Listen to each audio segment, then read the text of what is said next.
ಎಲ್ಲರಿಗೂ ನಮಸ್ಕಾರ. ಎಲ್ಲರೂ ಹೇಗಿದ್ದೀರಾ ಫ್ರೆಂಡ್ಸ್? ನಾನು ತುಂಬ ಚೆನ್ನಾಗಿದ್ದೀನಿ. ನೀವು ಚೆನ್ನಾಗಿದ್ದೀರಾ ಅಂದ್ಕೊಂಡಿದ್ದೀನಿ. ನಾನಿವತ್ತು ಸಿಂಪಲ್ಲಾಗಿ ವಾಂಗಿಬಾತ್ ಮಾಡ್ತಾಯಿದ್ದೀನಿ. ತುಂಬ ಈಸಿ, ಬನ್ನಿ ಮಾಡೋದು ಹೇಗೆ ನೋಡೋಣ. ಮೊದಲಿಗೆ ನಾನಿಲ್ಲೊಂದು ಬಾಣಲಿ ಇಟ್ಕೊಂಡು 3 ಟೇಬಲ್ ಸ್ಪೂನಷ್ಟು ಎಣ್ಣೆ ಹಾಕಿ ರೆಡಿ ಮಾಡಿ ಇಟ್ಕೊಂಡಿದ್ದೆ. ಅದಕ್ಕೆ ಒಂದು ಟೇಬಲ್ ಸ್ಪೂನ್ ಸಾಕು ಕಡಲೆಕಾಯಿ ಬೀಜ ಹಾಕ್ಕೊಂಡಿದ್ದೀನಿ. ತುಂಬ ರುಚಿಯಾಗಿರುತ್ತೆ. ಕಡಲೆಕಾಯಿ ಬೀಜ ಹಾಕೋದ್ರಿಂದ ಡಿಫ್ರೆಂಟ್ ಫ್ಲೇವರ್ ಬರುತ್ತೆ. ಇದನ್ನು ನಾವು ಹಾಕಿ ಹುರ್ಕೋಬೇಕಾಗತ್ತೆ. ಸ್ವಲ್ಪ ಹುರಿದಾದ್ಮೇಲೆ ಇದಕ್ಕೆ ಅಂತಲೇ 1/4 ಟೀ ಸ್ಪೂನ್ ಸಾಸಿವೆ, 1/4 ಟೀ ಸ್ಪೂನಷ್ಟು ಜೀರಿಗೆ ಮತ್ತು ಕರಿಬೇವಿನ ಸೊಪ್ಪು, ಒಣಮೆಣಸಿನ್ಕಾಯಿ ನೋಡಿ, ಇದನ್ನೆಲ್ಲ ಹಾಕ್ಕೋಬೇಕಾಗತ್ತೆ. ಜೊತೆಗೆ ಸ್ವಲ್ಪ ಗೋಡಂಬಿ, ಹಾಗೆಯೇ ಸ್ವಲ್ಪ ಇಂಗು ಸೇರಿಸ್ಕೊಂಡು ನಾವು ಇದಿಷ್ಟು ಹುರ್ಕೋಬೇಕಾಗತ್ತೆ. ಕಡಲೆಕಾಯಿ ಬೀಜ ಆಪ್ಷನ್ ಆಗಿ ಇಟ್ಕೊಬೇಡಿ, ಇದಕ್ಕೆ ಹಾಕಿ ತುಂಬಾ ರುಚಿಯಾಗಿ ಬರುತ್ತೆ. ಇಷ್ಟೆಲ್ಲ ಹಾಕ್ಕೊಂಡು ಒಂದು ಹದಕ್ಕೆ ಬರೋವರೆಗೂ ನಾವು ಇದನ್ನೆಲ್ಲ ಹುರ್ಕೋಬೇಕಾಗತ್ತೆ. ಮೊದಲೇ ಗೋಡಂಬಿ ಮತ್ತು ಕಡಲೆಕಾಯಿ ಬೀಜ ಹಾಕ್ಬಿಟ್ರೆ ಗೋಡಂಬಿ ಬೇಗ ಸೀದೋಗುತ್ತೆ, ಕಡಲೆಕಾಯಿ ಬೀಜ ಸ್ವಲ್ಪ ನಿಧಾನ ಆಗುತ್ತೆ. ಹಾಗಾಗಿ ಫಸ್ಟ್ ಕಡಲೆಕಾಯಿ ಬೀಜ ಹಾಕ್ಕೊಂಡು ಹುರ್ಕೊಂಡಿದ್ದೀನಿ.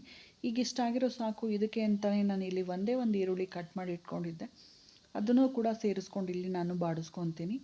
ಚೆನ್ನಾಗಿ ಬಾಡಿಸ್ಕೋಬೇಕಾಗತ್ತೆ. ನೋಡಿ, ಈ ಥರ ಒಳ್ಳೆ ಫ್ಲೇವರ್ ಬರುತ್ತೆ. ಅದು ಹುರಿತಾನೆ ಘಮ ಚೆನ್ನಾಗಿ ಅನಿಸುತ್ತೆ. ನೋಡಿ, ಅಲ್ಲಿವರೆಗೂ ನಾವು ಇದನ್ನು ಹುರ್ಕೋಬೇಕಾಗತ್ತೆ.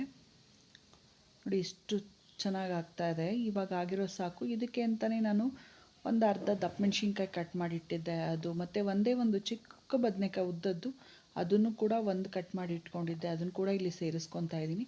ಹಾಗೆ ನಾನಿಲ್ಲಿ ಹಸಿ ಬಟಾಣಿ ಸೇರಿಸ್ಕೊತಾ ಇದ್ದೀನಿ. ಅದು ಕೂಡ ತುಂಬಾ ರುಚಿ ಕೊಡುತ್ತೆ. ಹಾಗಾಗಿ ಹಸಿ ಬಟಾಣಿ ಕೂಡ ನಾನಿಲ್ಲಿ ಸೇರಿಸ್ಕೊತಾ ಇದ್ದೀನಿ. ಇದೆಲ್ಲನೂ ಹಾಕಿ 1-2 ನಿಮಿಷ ಆದರೂ ನಾವು ಹುರ್ಕೋಬೇಕಾಗುತ್ತೆ.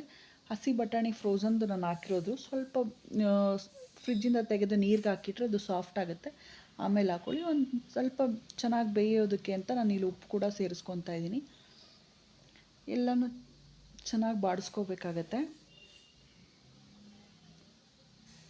ನೋಡಿ, ಈ ರೀತಿ ಚೆನ್ನಾಗಿ ಬಾಡಬೇಕು.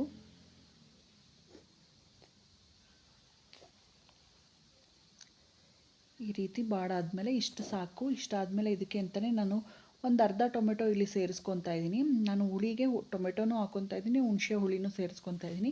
ಹಾಗಾಗಿ ಅರ್ಧ ಟೊಮೆಟೊ ಹಾಕ್ಕೊಂಡ್ರೆ ಸಾಕಾಗತ್ತೆ. ನೋಡಿ, ಇಷ್ಟು ಸಾಕು. ಈಗ ಇಷ್ಟು ಬಾಡಿಸ್ಬೇಕಾಗತ್ತೆ ನಾವು. ಇದು ಸ್ವಲ್ಪ ಬೆಂದಿದೆ ಅಂತ ಹೇಳಿ ಗೊತ್ತಾಗಬೇಕು ನಮಗೆ. ಅಲ್ಲಿವರೆಗೂ ನಾವು ಇದನ್ನು ಒಂಚೂರು ಫ್ರೈ ಮಾಡಿಕೊಂಡ್ರೆ ಸಾಕು. ಈಗ ನಾನು ಹುಣಸೆ ರಸ ಏನು ರೆಡಿ ಮಾಡಿ ಇಟ್ಕೊಂಡಿದ್ನಲ್ಲ, ಅದನ್ನು ಕೂಡ ಇಲ್ಲಿ ಸೇರಿಸ್ಕೊತಾ ಇದ್ದೀನಿ. ಇದಕ್ಕೆ ಅಂತಲೇ ಒಂದು ನಿಂಬೆಹಣ್ಣಷ್ಟು ದಪ್ಪ ಗಾತ್ರ ಹುಣಸೆ ಹಣ್ಣನ್ನ ನೆನೆಸಿ ಇಟ್ಕೊಂಡಿದ್ದೆ, ಅದನ್ನು ಇದಕ್ಕೆ ಹಾಕ್ಕೊಳ್ತಾ ಇದ್ದೀನಿ. ಅಂದರೆ ಇದು ಮೆಣಸಿನ್ಕಾಯಿ, ದಪ್ಪ ಮೆಣಸಿನ್ಕಾಯಿ ಮತ್ತು ಬದನೆಕಾಯಿ ಎಲ್ಲ ಹುಳಿ ಇಟ್ಕೊಳ್ಳಿ ಅಂತ ಹೇಳಿ ಒಂದು ಸ್ವಲ್ಪ ಬೇಯೋದಕ್ಕೆ ಬಿಡ್ತಾಯಿದ್ದೀನಿ. ನೋಡಿ, ಇದಿಷ್ಟು ಬೆಂದಿರೋ ಸಾಕು. ಇದಕ್ಕೆ ಅಂತಲೇ 2 ಟೇಬಲ್ ಸ್ಪೂನಷ್ಟು ನಾನು ವಾಂಗಿಬಾತ್ ಪೌಡ್ರ್ ಹಾಕ್ಕೊಂಡು ಒಂದು ಚಿಟಿಕೆ ಅರಿಶಿನನೂ ಇಲ್ಲಿ ಸೇರಿಸ್ಕೊತಾ ಇದ್ದೀನಿ. ವಾಂಗಿಬಾತ್ ಪೌಡ್ರ್ ಹಾಕಿದ್ಮೇಲೆ ತುಂಬ ಹೊತ್ತೇನು ಬೇಯಿಸಬೇಕಾಗಿಲ್ಲ. 1-2 ನಿಮಿಷ ಇದ್ದರೆ ಸಾಕು, ಆಫ್ ಮಾಡ್ಕೋಬೋದು ಸ್ಟವ್ವು. ನೋಡಿ, ಇಷ್ಟ ಆಗಿದೆ. ನಾನಿಲ್ಲಿ ಸ್ವಲ್ಪ ಗೊಜ್ಜನ್ನ ಎತ್ತಿಟ್ಕೊಂಡು ಸ್ವಲ್ಪ ಅನ್ನ ಇದಕ್ಕೆ ಸೇರಿಸ್ಕೊತೀನಿ. ಸಾಕು, ಈಗ ಆಗಿರೋದು ತೆಗ್ಕೊತಾ ಇದ್ದೀನಿ.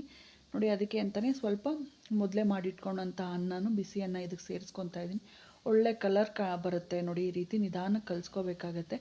ಬಿಸಿ ಇದ್ದಾಗಲೇ ಚೆನ್ನಾಗಿ ಕಲಿಸ್ಕೊಂಬಿಡಿ, ತುಂಬ ರುಚಿ ಬರುತ್ತೆ, ಚೆನ್ನಾಗೂ ಆಗುತ್ತೆ. ನೋಡೋದಿಲ್ಲ, ತುಂಬ ಸಿಂಪಲ್ಲಾಗಿ ಮಾಡ್ಕೊಳ್ಳೋಂಥ ವಾಂಗಿಬಾತು ನೀವು ನಿಮ್ಮ ಮನೆಯಲ್ಲಿ ಟ್ರೈ ಮಾಡಿ ಹೇಗೆ ಬಂತು ಅಂತ ಹೇಳಿ ನನಗೆ ತಿಳಿಸೋದು ಮರಿಬೇಡಿ. ವಿಡಿಯೋ ನೋಡೋದಕ್ಕೆ ಥ್ಯಾಂಕ್ ಯು ಫ್ರೆಂಡ್ಸ್.